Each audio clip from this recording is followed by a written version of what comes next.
I happen to be a lover of archery. But I don't like archery for killing things. I like it as a sport. But what I like most of all is to set an arrow free, like it were a bird. You know, when it gets far up in the sky, whee, you watch it. And it suddenly turns and drops. What is it that fascinates us about that? Because it's not useful.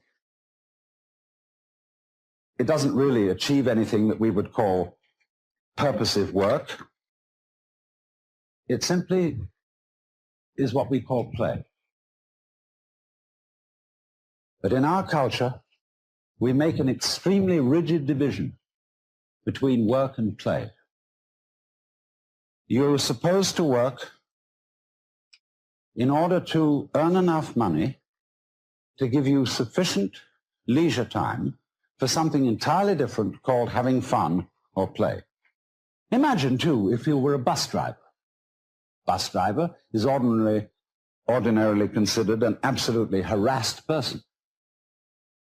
He's got to watch out for all the laws, all the competing traffic, the cops, the people coming on board giving their fares, and he has to give them change.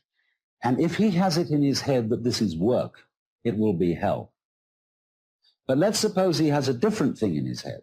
Supposing he has the idea that moving this enormous conveyance through complicated traffic is a very, very subtle game.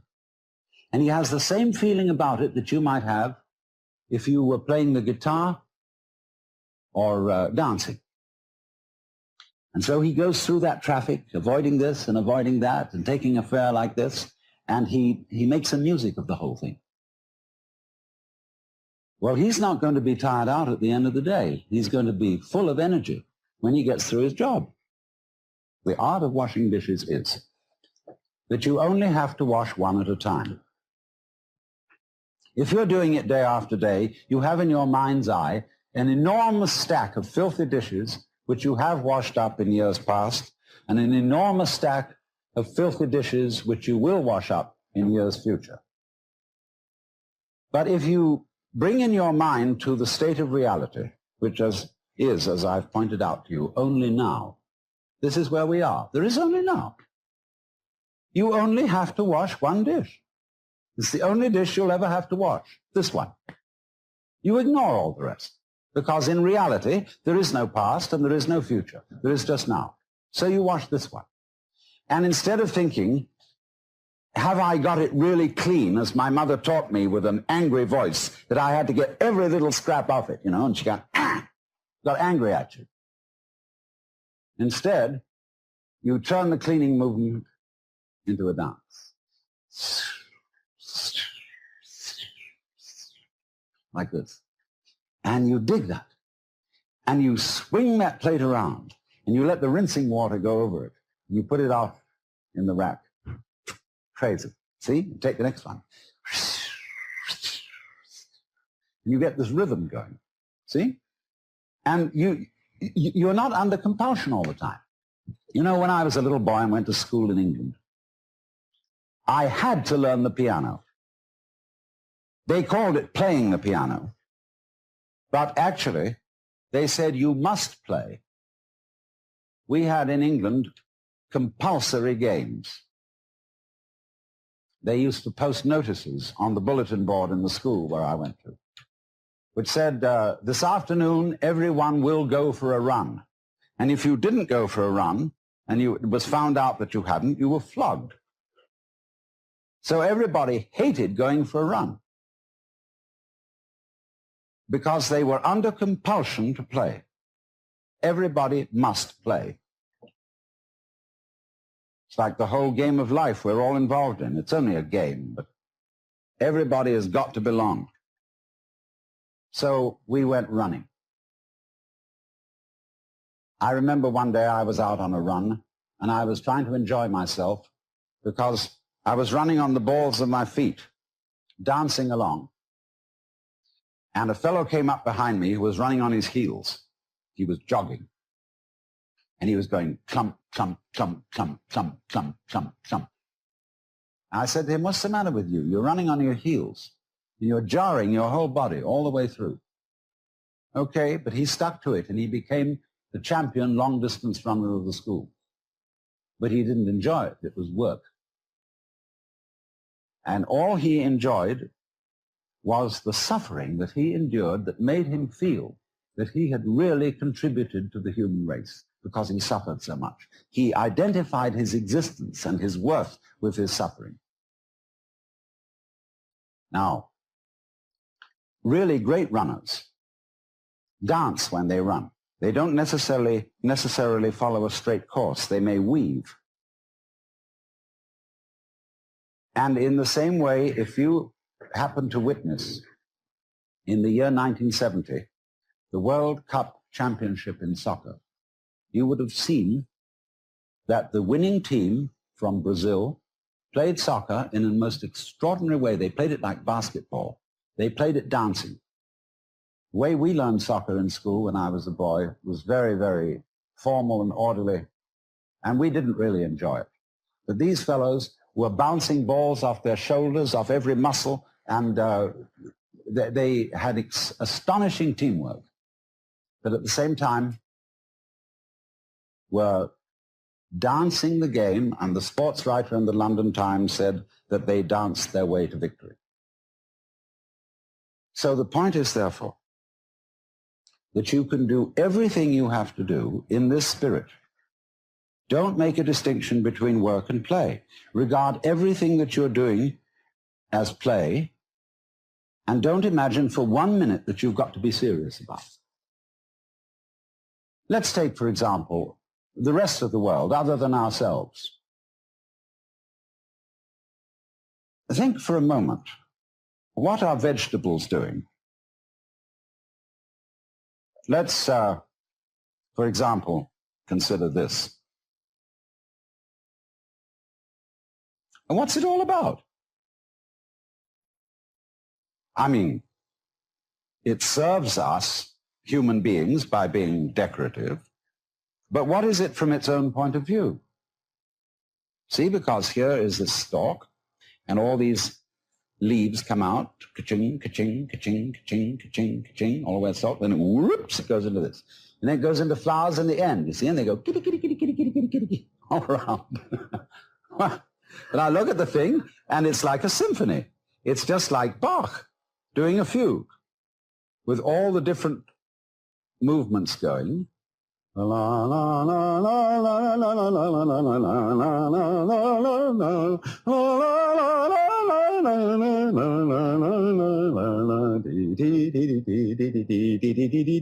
that's what it's about. What do you say? It's using up air, it's using up energy, it's really not doing anything except being ornamental. And yet here's the whole vegetable world. Not only cactus plants like this, but all trees, roses, tulips, and edible vegetables, cabbages, celery, lettuce. They're all doing this dance. And what is it all about? Why do they do it? Well, we say, one must live. It's necessary to survive. You know, you really must go on. It's your duty. It's your duty to your children. But you see, the thing I feel is if you bring up your children that way and tell them that they ought to be grateful to you because you're doing your duty towards them, they will learn to bring up their children in the same way, and everybody will be depressed. There really is no necessity to go on living. We think, you know, it's part of our Western philosophy, that we think we have a drive to survive, that we must go on living. Because some big daddy said to us, you got to go on living, see? And you better make it or else.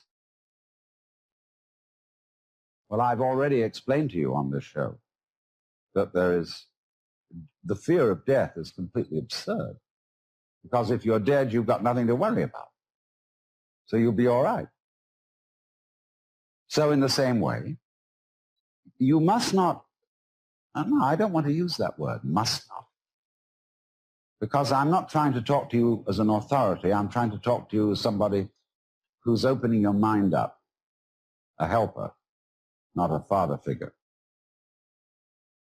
This thing here, this plant, I'm quite sure it doesn't say to itself, you ought to go on living. You've got an instinct to survive, which is something other than yourself and which you have to obey. See, I don't think of my own instincts as drives, which is the proper psychological term for them nowadays. I think of my instincts as myself. I don't say, excuse me, but I have an unfortunate desire to reproduce myself, and therefore I'm sexy, and would you please accommodate me? I don't say, excuse me, but I have to eat, and really it's absolutely necessary that I eat. I say, on the contrary, hooray, I am this desire to make love, and I am this desire to eat. It's not something else that pushes me around, it's me. Well, all right, but it doesn't have to go on. I don't feel so compelled that if it were to stop, well, if it were to stop, if I were to be killed, that would be another scene. That would be a different form of the dance. If I'm in pain, people say, don't scream, don't cry, because screaming or crying is a perfectly natural reaction to pain. When a baby is first born, they cut the umbilical cord and somebody smacks it on the bottom, and the baby, yeah! See? That's the first thing in the world. There is in Zen Buddhism a koan, which says that when the Buddha was born, he suddenly stood up and announced, above the heavens and below the heavens, I alone am the world-honored one. Well, everybody would say that was an extremely proud thing to say. So they give this to students of Buddhism as a problem. How could it be that the Buddha, as a little baby, was so proud as to make this pompous statement when he was born? And if you understand the problem correctly, you answer, see? Because that is the perfectly natural response to the painful event of being born into this world. But thereafter, we always say, baby, don't you cry. Shut up. We don't like to hear babies cry. Shut up. And therefore, we stamp out in human beings their natural release from the problem of pain. If you're in pain, cry. And if you can't do that, then pain is your problem. But if you can cry, and if you can let go in that way, pain is no problem. And if you get the shudders at death, the idea of death, the idea of not being here anymore, just get those shudders and dig them. Because the shuddering, isn't it curious? We sometimes say, you remember that song that said, I am not shivering cause I'm cold. I am not shivering cause I'm cold. I am not shivering cause I'm cold. I am just shivering with delight. You know, when we get the shivers of delight. So all these emotions that we have, the emotions of uptightness, dread, shivers, horrors, can be interpreted in other ways. But we interpret them in a negative way so long as we are under the sense that you absolutely must go on living. Now you see, living, like this plant, is something spontaneous. In Chinese, the word for nature is zhiran, which means that which happens of itself, not under any control of an outside boss. And they feel that all the world is happening so of itself. It's spontaneous. And so you stop this spontaneous flowering of nature cold if you tell it you must do it. It's like saying to someone, you must love me. Well, it's ridiculous. If I were to ask my wife, darling, do you really love me? And she says, I'm trying my best to do so. That's not the answer I want. I want her to say, I can't help loving you. I love you so much I could eat you. And that's what the plant feels in growing. It doesn't feel that it must grow. It's not under orders. It's not a military chain of command. It does this spontaneously. So that when you try to command the spontaneous process, you stop it. It's like saying to someone, now, be unself-conscious. You know, there's a belief in India that if you think of a monkey while you're taking medicine, the medicine won't work. So therefore, when you take your vitamins or next pills, try not to think of a monkey. See? And that will completely tie up the spontaneous process, and it won't work. So all the things that we say to our children, like, well, you must have a bowel movement every day after breakfast. Try, darling, to go to sleep. Stop pouting. Take that look off your face. Oh, you're blushing. Make you feel guilty about blushing. See? All those things are attempts to say this one thing. Darling, little child, you are required to do what will be acceptable only if you do it voluntarily. And everybody on this account is completely mixed up, because we are trying to force genuine behavior. We all admire artists when we say they're unself-conscious. They seem so natural. They seem to dance or paint or talk or play the piano so effortlessly. Of course, a lot of work has gone into it. But if you are a great artist, your so-called periods of practice, when you sit for hours and study your technique on the piano,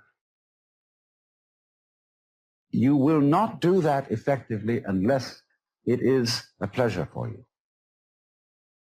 You have to come to the point where going over it again and again is a dance. One of my friends is a great Hindu musician who has the most extraordinary technique in playing an instrument called the sarod. It's like an extremely sophisticated Hindu guitar. His name is Ali Akbar Khan, and he's generally acknowledged to be the leading master of Northern Indian music. He told me once that the comprehension of music is in understanding one note. The meaning of that is he can sit for hours and hours working on this, but there really is only one note at a time. And he gets into that note and listens. He really listens. Gets into the sound. And it simply doesn't matter that it takes a long time, that he'll have to do this for many hours, because he's completely absorbed in listening to the sound he is now making. He's going with that vibration, as when you might chant, you see, like they do in yoga.